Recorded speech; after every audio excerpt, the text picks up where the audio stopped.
اعوذ باللہ من الشیطان الرجیم بسم اللہ الرحمن الرحیم۔ ناظرین، ہماری بات چل رہی ہے الصلاۃ کے موضوع پہ، اور الصلاۃ میں ہم آیت پہ پہنچے ہیں ان الصلاۃ تنہی عن الفحشاء والمنکر ولذکر اللہ اکبر۔ اس آیت کا ترجمہ ہم کر رہے ہیں۔ اس میں سے ان الصلاۃ تنہی عن الفحشاء عن الفحشاء تک ہم نے پوری تفصیل سے بات چیت کر لی تھی۔ آج ہم نے بات کرنی ہے والمنکر کی۔ اس لفظ کے ہم نے معنی پہ غور کرنا ہے، اور پھر قرآن مجید سے ہیلپ لیتے ہوئے ہم نے اس لفظ کو کھولنا ہے کہ اس کی امپلیمنٹیشن کہاں کہاں سے ہوتی ہے اور ہم نے اس سے کیسے بچنا ہے۔ والمنکر کے بیسک جو معنی بنتے ہیں وہ یہ بنتے ہیں: باہمی نفاق اور باطنی قدورتیں جو انسان کے دل میں شیطان وسوسے سے ڈالتا ہے ایک دوسرے کے خلاف، تاکہ ان کا اتفاق ناممکن ہو جائے، ان کا اتفاق نہ رہے، یہ ایک جماعت کی صورت میں نہ رہیں، یہ اس زمرے میں آتا ہے۔ اب اس کو ہم قرآن پاک سے ہیلپ لیتے ہوئے دیکھتے ہیں کہ کیا ہمارے یہ معنی صحیح ہیں، اور المنکر سے بچنا کیوں بہت ضروری ہے، اور نماز اس میں کیا کیا رول پلے کرتی ہے۔ اب اس کے لیے ہم جاتے ہیں سورہ توبہ میں۔ سورہ توبہ میں 2 آیتیں ہیں، دونوں اکٹھی ہی میں انشاءاللہ پڑھ کے سناؤں گا آپ کو، اور پھر اس پہ ڈسکشن بھی کرتے رہیں گے۔ اللہ تعالیٰ کا فرمان ہے: المنافقون والمنافقات بعضهم من بعض۔ منافق عورتیں، منافق مرد ایک دوسرے میں سے ہوتے ہیں، ایک ہی تھیلی کے چٹے بٹے ہیں سارے یہ لوگ، اور یہ آپس میں ایک دوسرے کے ساتھ بہت زیادہ اٹیچ ہوتے ہیں، بڑے دوست ہوتے ہیں۔ یہ یامرون بالمنکر، جو حکم دیتے ہیں منکرات کا، وینہون عن المعروف، اور اچھائی کا، بھلائی کا منع کرتے ہیں یہ لوگ، ویقبضون ایدیہم، اور یہ مٹھیاں بھینچ لیتے ہیں اس وقت جب اثارے مال کا حکم آتا ہے۔ کوئی ایسا وقت آتا ہے جب اللہ تعالیٰ کی طرف سے حکم ہوتا ہے کہ اس وقت پہ آپ نے مال کا اثار کرنا ہے، زکوٰۃ دینی ہے، صدقہ دینا ہے، خیرات کرنی ہے، غرباء کی ہیلپ کرنی ہے، یا بحیثیت مجموعی جماعت اسلامی جو مسلمان ہیں ان کی دفاع کے لیے ہیلپ کرنی ہے، وہاں پہ مال آپ نے خرچ کرنا ہے، تو یہ اپنی مٹھیاں بھینچ لیتے ہیں، یعنی کہ یہ کنجوسی پہ اتر آتے ہیں، مال خرچ نہیں کرتے، اور یہی سبق دیتے ہیں یہ لوگ دوسرے مسلمانوں کو کہ یہ کام مت کرو ورنہ تم غریب ہو جاؤ گے۔ پچھلے ایک لیکچر میں نے اس آیت کا ترجمہ آپ کو بتایا تھا کہ شیطان وسوسے ڈالتا ہے مسلمانوں کے دلوں میں کہ اللہ کے راستے میں مال خرچ کرو گے تو آپ غریب ہو جاؤ گے، فقیر ہو جاؤ گے، لہٰذا یہ مال نہ خرچ کرو۔ حالانکہ اللہ تعالیٰ کا فرمان ہے کہ جو بھی میرے راستے میں یعنی کہ قرض حسنہ دیتا ہے، مال خرچ کرتا ہے، اس کا مال اس سے کہیں زیادہ بڑھا چڑھا کے اس کو واپس لوٹایا جاتا ہے، یہ سودا گھاٹے کا نہیں ہے۔ تو یہ ہے منافقین کی تعریف جو حکم دیتے ہیں منکر کا، یامرون بالمنکر وینہون عن المعروف۔ یہ الفاظ ہیں 2 جن پہ غور کرنے کی بات ہے۔ دوسری جگہ پہ سورہ توبہ کی آیت نمبر 71 ہے، اس میں اللہ تعالیٰ کا فرمان ہے: والمؤمنون والمؤمنات بعضهم اولیاء بعض۔ مومن مرد، مومن عورتیں ہمیشہ ایک دوسرے کے ساتھ اچھے انداز سے اٹیچ ہوتے ہیں، دوست ہوتے ہیں، ایک دوسرے کا احساس کرنے والے ہوتے ہیں۔ اب ان 2 الفاظ کی یہاں پہ یکسر تضاد آ رہا ہے۔ یہ ہے منافقین کا کام کہ یامرون بالمنکر، یہاں ہے مسلمانوں کا کام کہ یامرون بالمعروف۔ ان کے یکسر الٹ ہے، وہ حکم دیتے ہیں اللہ تعالیٰ کے احکام سے پیچھے ہٹنے کا، انکار کرنے کا، یہ حکم دیتے ہیں اللہ تعالیٰ کے احکامات کو بڑے آسان اور معروف طریقے سے ماننے کا۔ یہ مومنین ہیں، یہ منافقین ہیں۔ اور مومنین اس سے آگے والی بات کیا ہے؟ یہاں پہ ہے ینہون عن المعروف، کہ جو اچھے اور نیکی کام ہیں جن میں اللہ تعالیٰ کی اتباع بنتی ہے، ان کاموں سے یہ منافقین منع کرتے ہیں، لیکن مومنین کیا کرتے ہیں؟ ینہون عن المنکر، منکرات سے منع کرتے ہیں، جو کام غلط ہے، نفاق والے ہیں، لڑائی جھگڑے والے ہیں، فساد والے ہیں، مسلمان ان سے منع کرتے ہیں۔ وَيُقِيمُونَ الصَّلَاةَ، اور نماز قائم کرتے ہیں۔ اب یہاں پہ غور کرنے والی بات ہے کہ مومنون کے یہاں پہ، مومنات یا مومنون کے یہاں پہ صفات آ رہی ہیں۔ وہاں پہ اللہ تعالیٰ فرماتا ہے کہ یامرون بالمعروف، نیکی کرنے کا حکم دیتے ہیں، اچھائی کا حکم دیتے ہیں، بھلائی کا حکم دیتے ہیں، وینہون عن المنکر، اور ساتھ ہی کیا ہے ویقیمون الصلاۃ، اور وہ نماز پڑھتے ہیں۔ اور وہاں پہ ہم نے اسی بات کی ہم بات کر رہے ہیں، اسی بات کے بارے میں کہ ان الصلاۃ تنہی عن الفحشاء والمنکر، کہ یہاں بھی صلاۃ ہی ہے کہ جو چیزیں ان سے منع کرنے کا حکم مسلمان دیتے ہیں، کیونکہ یہ اللہ تعالیٰ کے حکم کی اتباع میں ہے، اور یہ نماز سے یہ حکم جو ہے انسان کے دل میں گھر کر جاتا ہے، وَيُؤْتُونَ الزَّكَاةَ وَيُطِيعُونَ اللَّهَ وَرَسُولَهُ، اور زکوٰۃ دو اور اللہ تعالیٰ اور اس کے رسول کی اتباع کرو۔ یہ ہے مومنین کی خاصیتیں، اور ادھر ہے منافقین کی خاصیتیں۔ اب منافقین کی صفات کو اگر دیکھا جائے تو یہ المنکر کا حکم دیتے ہیں، لوگوں کو ترغیب دیتے ہیں، لوگوں کے دلوں میں المنکر کی تحریص ڈالتے ہیں یہ لوگ۔ اور یہ کیا ہے، اس سے ہوتا ہے کہ منافق، نفاق پھیلانے والا، جو بے اتفاقی کاز کرے مسلمانوں کے اندر، جو ایک جماعت میں توڑ پھوڑ پیدا کرے، اسے منافق کہتے ہیں۔ اور منافق یہی حکم دیتے ہیں کہ اللہ تعالیٰ کا حکم تو یہ ہے نا کہ ہاں جی جماعت اکٹھی رہے، یکجان ہو کے رہو، اتفاق پیدا کرو، نفاق میں نہ بڑھو، لیکن ہمارے مومنین جو ہیں وہ یہی سبق دیتے ہیں مسلمانوں کو۔ منافقین جو ہے وہ مسلمانوں میں نفاق ڈالنے کے ہمیشہ درپے رہتے ہیں۔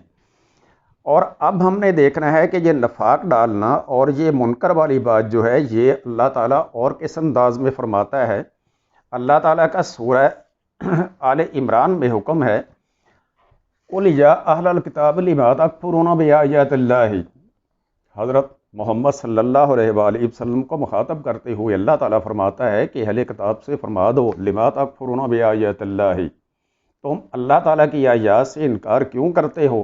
واللہ شہید علی ما تعملون، حالانکہ تم دیکھ بھی رہے ہو، تم سارے ہر چیز کے گواہ بھی ہو، تم جو کچھ کر رہے ہو۔ اب اس میں گواہی کا معنی ایک تو یہ ہے کہ جو وہ لوگ کر رہے تھے ان کے بارے میں احساس دلایا گیا ہے ان کو کہ جو تم کر رہے ہو اس کے گواہ ہو، اور دوسرا اس گواہی کا جو مطلب ہے یہ بھی ہے کہ جو اہل کتاب لوگ تھے یہاں پہ ان کو مخاطب کیا جا رہا ہے، اور اہل کتاب کی پچھلی کتابوں میں، انجیل میں، تورات میں، زبور میں ہمارے نبی علیہ الصلوۃ والسلام کی آمد کے بارے میں لکھا ہوا تھا، اور یہ ابھی تک ان کے جو پرانے نسخے ملتے ہیں اس میں یہ چیزیں موجود ہیں تحریف ہو جانے کے باوجود بھی۔ جس طرح سے میں ایک مثال دیتا ہوں انجیل برناباس کی، اس میں یہ چیز موجود ہے، انجیل یوحنا میں یہ چیز موجود ہے۔ دو اناجیل کی تو بڑی واضح طور پہ میں شہادت دے سکتا ہوں کہ ان میں یہی چیز حضور علیہ الصلوۃ والسلام کی آمد کے بارے میں، یہ خوشخبری کہہ لیں یا پیشین گوئی کہہ لیں، یہ موجود ہے، اور اہل کتاب اس چیز کے گواہ تھے۔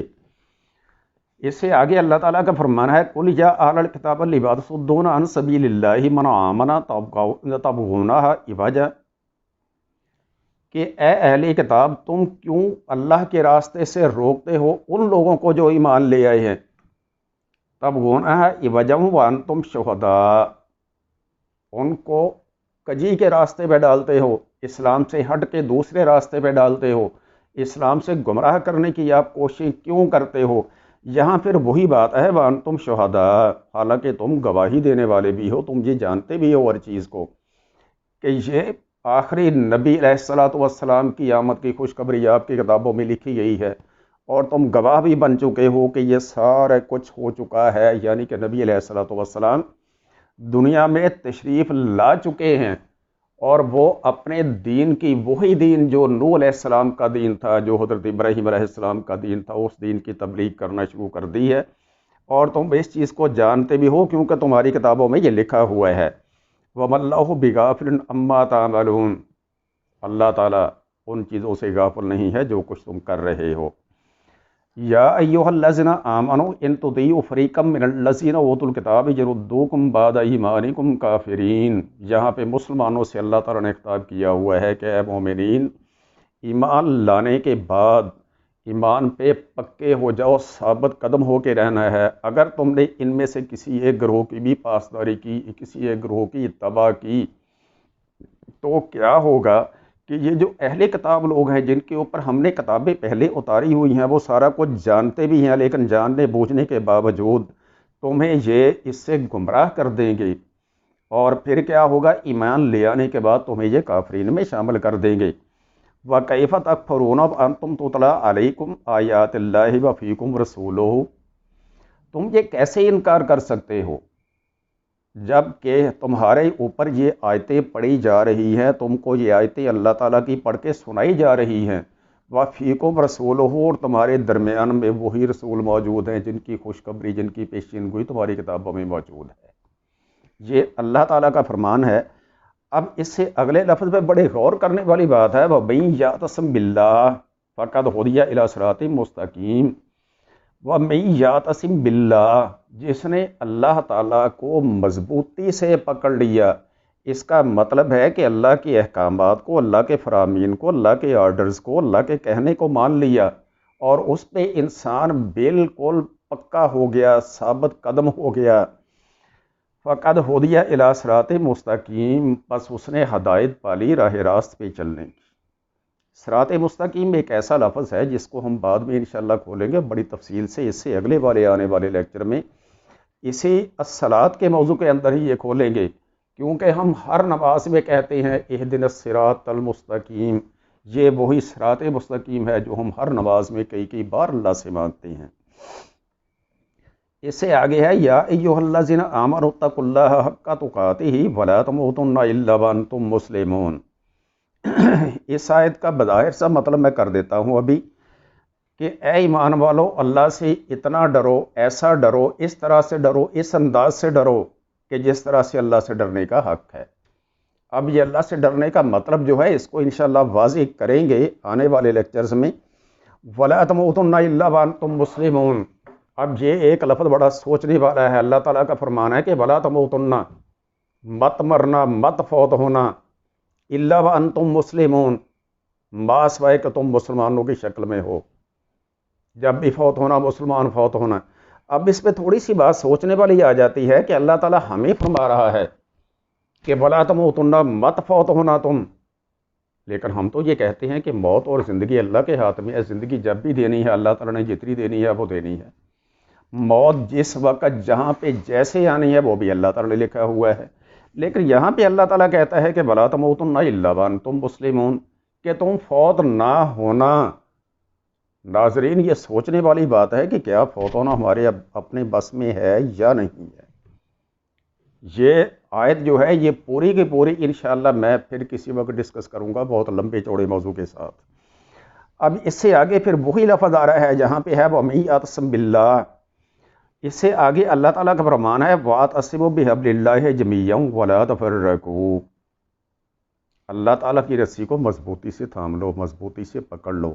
یہاں وہی ہے اللہ کی رسی کا مطلب کیا ہے؟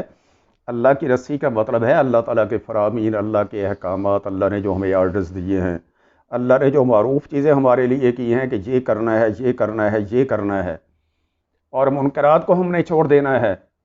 اور پھر اللہ تعالیٰ نے یہاں پہ کہا ہے کہ جمیعا ولا تفرقوا، اکٹھے ہو کے اللہ کی رسی کو تھام لو۔ اب میں بار بار اپنے ہر لیکچر میں یہی کہتا ہوں کہ مسلمانوں کو ایک جماعت بن کر رہنے کا حکم دیا گیا ہے اللہ تعالیٰ کی طرف سے۔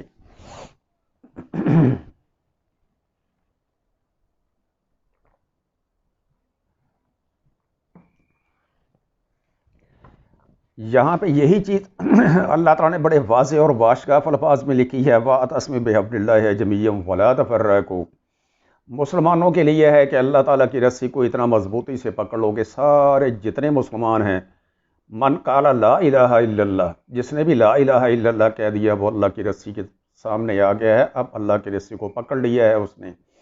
اب اس کو اتنی مضبوطی سے تھامنا ہے کہ اس کو چھوڑنا نہیں ہے، ولا تفرقوا، اور فرقوں میں مت بٹ جانا۔ یہ وہی فرقے ہیں جو وہاں پہ منافقین کہتے ہیں کہ یامرون بالمنکر، وہ منکر کا سبق دیتے ہیں۔ اللہ تعالیٰ یہاں منع کرتا ہے کہ منکرات کی طرف آپ نے نہیں جانا ہے، گروہوں میں نہیں بٹ جانا ہے، فرقوں میں نہیں بٹ جانا ہے۔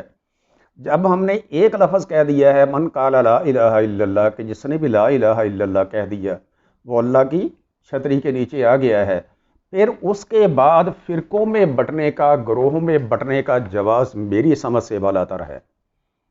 مانتے ہیں ہم اللہ کو ہیں، عبادت ہم اللہ کی کرتے ہیں، رکوع ہم اللہ کو کرتے ہیں، سجدہ ہم اللہ کو کرتے ہیں، لیکن جب پوچھا جائے جی آپ کون ہو، میں جی فلاں ہوں، میں جی فلاں صاحب کو ماننے والا ہوں، میں جی فلاں صاحب کو ماننے والا ہوں، یہ کیا چیز ہے، یہ میں کھولتا ہوں ابھی اس سے اگلی آیت، یہ آیت ختم کر کے اس سے اگلی ایک آیت آئے گی، اس میں یہ ساری چیز کھل جاتی ہے کہ ہاں جی ولا تفرقوا کہاں تک چلا جاتا ہے اور ہمیں یہ کہاں تک لے جاتا ہے جب ہم فرقہ واریت میں پڑ جاتے ہیں۔ تو اب آگے اللہ تعالیٰ اسی ولا تفرقوا کی تکذیب کرتے ہوئے خود فرما رہا ہے ہم سے، وَاذْكُرُوا نعمت اللہ علیکم، کہ میری اس نعمت کو یاد کرو، میرے اس احسان کو یاد کرو جو میں نے تم پر کیا تھا۔ یہ کب کی بات ہے؟ یہ آگے واضح ہو رہا ہے، اِذْ كُنْتُمْ أَعْدَاءً فَأَلَّفَ بَيْنَ قُلُوبِكُمْ، جب تم آپس میں دشمن تھے، پھر تمہارے دلوں میں اللہ تعالیٰ نے محبت پیدا کر دی۔ محبت کب پیدا کی ہے؟ جب تم نے کہا تھا لا الہ الا اللہ، اللہ کے علاوہ کوئی معبود نہیں ہے، محمد اللہ کے رسول ہیں۔ جب یہ مسلمانوں نے، مدینہ اور مکہ کے کافروں نے یہ اقرار کیا ہے، تو اس کے بعد اللہ تعالیٰ نے فَأَلَّفَ بَيْنَ قُلُوبِكُمْ، ان کے دلوں میں محبت پیدا کر دی ہے۔ یہ جو آیت اتری ہے یہ سورہ مدنی ہے، اور اس کا جو بیک گراؤنڈ ہے یا پس منظر ہے وہ کچھ آتا ہے اس طرح سے۔ چھوٹی سی بات میں کرے دیتا ہوں کہ اوس اور خزرج دو قبیلوں کے درمیان میں تو میں ہو گئی تھی ایک دفعہ۔ ان دونوں قبیلوں میں یہ اسلام سے پہلے جنگ بعث ایک ہوئی تھی، بڑی لمبی چوڑی ان کی لڑائی چلی تھی، جیسے مکہ کے کفار کے درمیان میں لڑائیاں چلتی رہی تھیں، اسی طرح سے جنگ بعث بڑی لمبی چوڑی لڑائی چلی تھی۔ اس جنگ کے حوالے سے مسلمان ہو جانے کے بعد بھی ان کی تو میں ہو گئی تھی۔ تو اس وقت ہمارے نبی علیہ الصلوۃ والسلام وہاں پہ بذات خود تشریف لے گئے تھے، ان کو جا کے سمجھایا ہے تو وہ لڑائی ختم ہو گئی تھی، پھر وہ اسی طرح سے بائی ہو گئے تھے جیسے اللہ نے فرمایا ہے قرآن پاک میں۔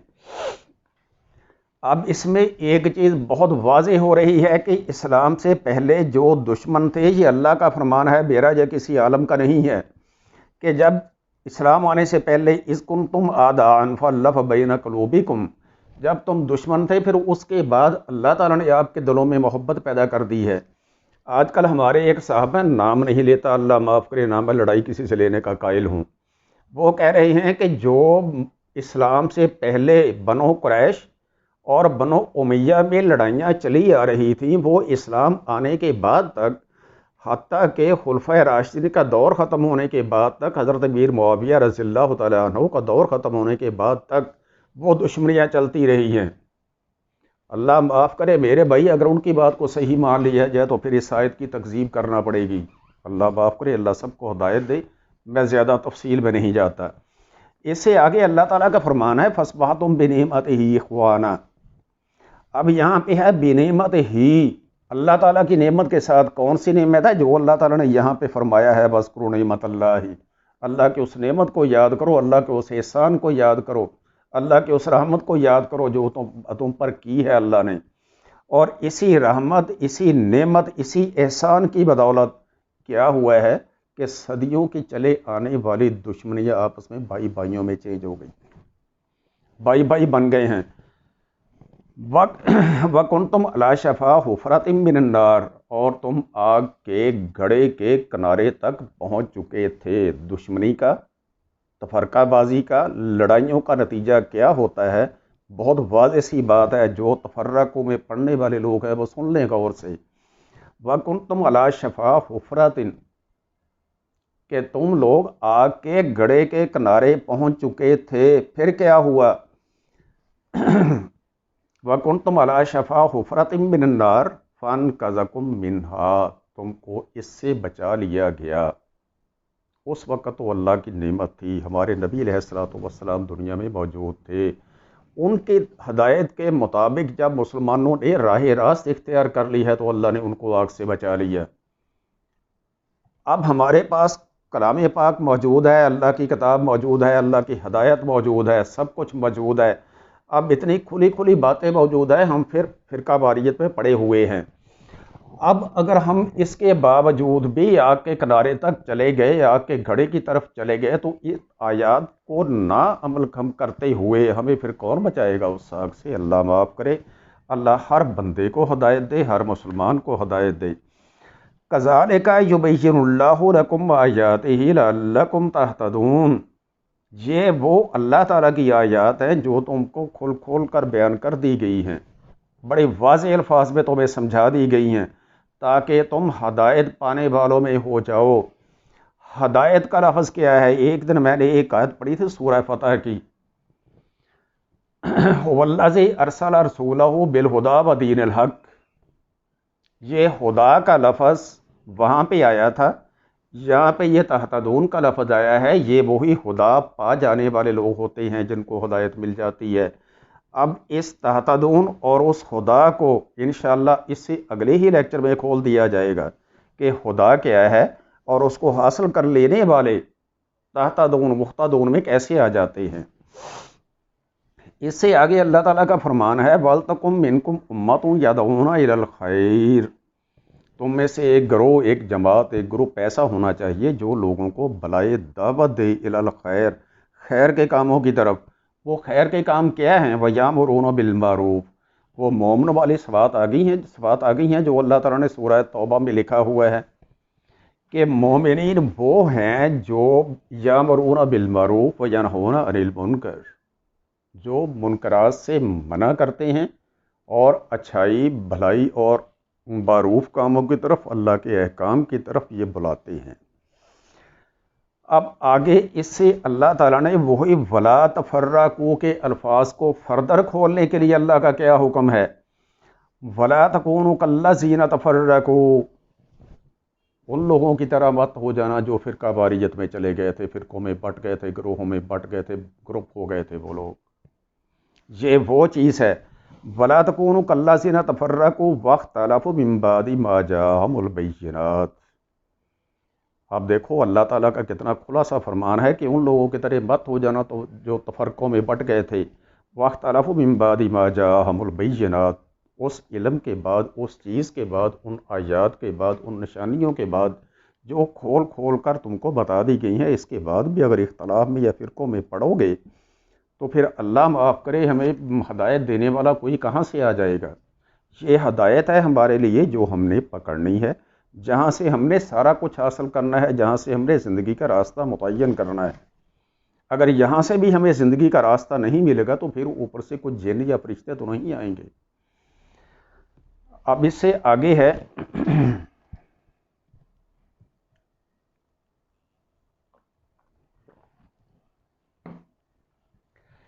اس تفرقوں میں پڑھنے کے نتائج کیا ہوں گے؟ یوم تبیض وجوہ وتسود وجوہ، ایک دن آئے گا جب کچھ کے چہرے روشن ہوں گے یا نورانی ہوں گے، چمکدار ہوں گے، اور کچھ کے چہرے سیاہ ہوں گے، کالے ہوں گے، بلیک ہوں گے۔ سیاہی سے ہر بندہ ڈرتا ہے، خوفناک ہوتا ہے سیاہی کا دیکھنا۔ اگر کسی سیاہ چہرے کو دیکھ لیا جائے تو انسان کو باقی خوف آ جاتا ہے۔ اب اس کو ذرا سوچ کے تھوڑا سا سنیں۔ یوم تبیض وجوہ وتسود وجوہ، وہ دن آئے گا جس دن کچھ لوگوں کے چہرے سیاہ ہوں گے، کچھ کے نورانی چمکدار ہوں گے۔ اور وہ لوگ کون ہوں گے؟ فَأَمَّا الَّذِينَ اسْوَدَّتْ وُجُوهُهُمْ، وہ لوگ جن کے چہرے سیاہ ہوں گے، أَأَكْفَرْتُمْ بَعْدَ إِيمَانِكُمْ، ان سے پوچھ لینا کہ بھائی کیا تم نے ایمان لے آنے کے بعد کفر کیا تھا؟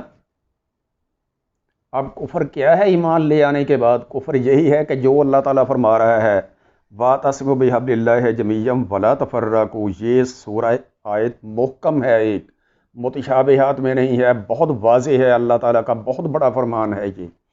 اگر ہم اس فرمان کو نہیں مانیں گے تو پھر کیا ہے؟ فَأَمَّا الَّذِينَ اسْوَدَّتْ وُجُوهُهُمْ أَأَكْفَرْتُمْ بَعْدَ إِيمَانِكُمْ، اللہ معاف کرے، اللہ سے ڈر کے رہنا چاہیے، کہیں ہم اس زمرے میں تو نہیں آ جائیں گے۔ فَذُوقُوا الْعَذَابَ بِمَا كُنتُمْ تَكْفُرُونَ، اور وہ جو کفر کرتے رہے ہیں یہ اس کی وجہ سے ان کو عذاب آیا ہے۔ وَأَمَّا الَّذِينَ ابْيَضَّتْ وُجُوهُهُمْ فَفِي رَحْمَةِ اللَّهِ، اور جن لوگوں کے چہرے نورانی ہوں گے، جن کے چہرے چمکدار ہوں گے، نیکیوں کی وجہ سے، اللہ کے احکامات ماننے کی وجہ سے چمک رہے ہوں گے، وہ اللہ تعالیٰ کی رحمت کے سائے میں ہوں گے۔ ہم فیہا خالدون، اور وہ ہمیشہ ہمیشہ جنت الفردوس میں داخل ہوں گے۔ تلک آیات اللہ نتلوہا علیک بالحق، یہ وہ آیات ہیں اللہ تعالیٰ کی جو تمہارے اوپر یا تمہیں بتائی جا رہی ہیں بڑے حق اور بڑے سچ کے ساتھ۔ وَمَا اللَّهُ يُرِيدُ ظُلْمًا لِلْعَالَمِينَ، اور اللہ تعالیٰ بالکل نہیں چاہتا کہ عالمین میں سے کسی ایک پر بھی ظلم کیا جائے۔ اب اس ساری صورتحال سے جو منکر کی تشریح ہمارے سامنے آتی ہے، وہ مین لفظ وہی بنتا ہے کہ جب تک ہم بحبل اللہ جمیعا ولا تفرقوا اس چیز کو مانتے رہیں گے، منکرات سے ہم بچے رہیں گے۔ اگر ہم لوگ ان چیزوں کو نہیں مانیں گے، پھر ہم کیا کریں گے کہ منکرات کو ہم فالو کر لیں گے، اور منکرات کو فالو کرنے کی سزا جو ہے اللہ تعالیٰ نے اسی نئی آیت کے آگے لکھ دی ہوئی ہے۔ اب اس سے آگے میں نے کہا تھا کہ یہ جو ہے کہ تفرقو، اس کے کیا نتائج نکلتے ہیں، یہ ایک اللہ تعالیٰ کی آیت فرمائی ہوئی ہے سورہ روم میں، منیبین علیہ واتقوہ واقیموا الصلاۃ ولا تکونوا من المشرکین۔ اللہ تعالیٰ کی طرف رجوع کر لو، جو اللہ تعالیٰ کی طرف رجوع کرنے والے ہیں اور اللہ سے ڈرنے والے ہیں، اللہ کے احکامات کو ماننے والے ہیں، نماز پڑھنے والے ہیں، نماز کو قائم رکھنے والے ہیں، نماز پہ دائمون ہونے والے ہیں، ان کے لیے ہے اللہ تعالیٰ کا فرمان۔ آگے لکھا ہے وَلَا تَكُونُوا، مت ہو جانا، مِنَ الْمُشْرِكِينَ، مشرکین میں سے۔ مشرک کا لفظ جو ہے یہ اللہ تعالیٰ کو اس لیے سخت ترین ناپسند ہے کہ مشرک شرک کرنے میں، اللہ معاف کرے، اللہ تعالیٰ کی ہم توہین کرتے ہیں۔ اللہ کا مقام دیکھ لو کہاں پہ ہے، اللہ خلاق عظیم ہے، اللہ ہمارا معبود ہے، اللہ تعالیٰ ہمارا رب العالمین ہے، پورے جہانوں کو روزی دینے والا ہے۔ لیکن جب ہم شرک کرتے ہیں تو کیا ہوتا ہے کہ دنیا کی کسی بڑی گھٹیا اور بڑی ادنا سی چیز کو اللہ تعالیٰ کے مقابلے میں پوجنا شروع کر دیتے ہیں۔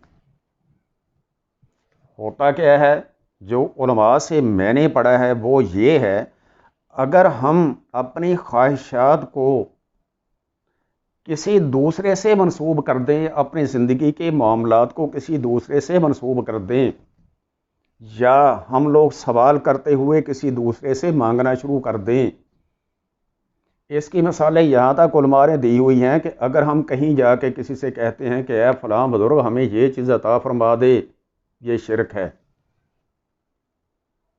یا دوسری بات یہ ہے کہ ہم جب کہیں، میں نے پہلے بھی کہا ہے کہ ہم کسی سے پوچھتے ہیں کہ آپ کون ہو، میں جی فلاں ہوں، میں جی فلاں ہوں، میں جی فلاں ہوں۔ بھئی ہم فلاں کیوں ہیں؟ وہ انسان تھے دنیا میں جن کے ہم اپنے آپ کو تابع بنا رہے ہیں۔ ہم نے اپنے آپ کو ان انسانوں کے تابع نہیں بنانا، کیونکہ وہ انسان تو اللہ کے ولی تھے، اللہ کے ماننے والے، خود اللہ کے ماننے والے تھے، اللہ سے مانگنے والے تھے۔ وہ تو بیچارے ساری عمر اللہ کی اتباع کر کے مقام گین کر گئے ہیں، لیکن ہم نے ان کی قبروں کو پوجنا شروع کر دیا ہے اور ان کے نام پہ ہم نے فرقے گھڑ لیے ہیں۔ اگر ان کی کتابوں کو پڑھا جائے، جس طرح سے شیخ عبد القادر جیلانی کی کتاب ہے غنیۃ الطالبین، اس کے ایک ایک لفظ کو میں نے پڑھا ہوا ہے، کہیں پہ انہوں نے یہ کچھ نہیں لکھا جو کچھ ہم کر رہے ہیں۔ احمد رضا خان بریلوی بہت پڑھے لکھے انسان تھے، میں دل سے ان کی رسپیکٹ کرتا ہوں، کہیں بھی انہوں نے یہ نہیں لکھا ہوا جو ہم کر رہے ہیں۔ اب میں اسی طرف آتا ہوں، منیبین علیہ واتقوہ واقیموا الصلاۃ ولا تکونوا من المشرکین، اور مشرکین میں سے نہ ہو جانا۔ اب اس سے آگے ہی من المشرکین، اس سے آگے ہے من الذین فرقوا دینہم، وہ لوگ جنہوں نے دین میں تفرقہ بازی کی، وکانوا شیعا، اور گروہ بن گئے، گروپ بن گئے۔ ان دونوں آیتوں کو اگر غور سے جوڑ کے دیکھا جائے تو سوچنا یہ ہے کہ ہم کہاں پہ کھڑے ہیں، کہاں تک سے کہاں تک چلے گئے ہیں۔ منیبین علیہ واتقوہ واقیموا الصلاۃ ولا تکونوا من المشرکین من الذین فرقوا دینہم وکانوا شیعا۔ مشرکین میں سے نہ ہو جانا، یعنی کہ ان لوگوں میں سے جو دین میں تفرقہ بازی پھیلاتے ہیں، دین میں گروہ پیدا کرتے ہیں، دین میں تفریق پیدا کرتے ہیں اور اپنے اپنے گروپ بنا لیتے ہیں۔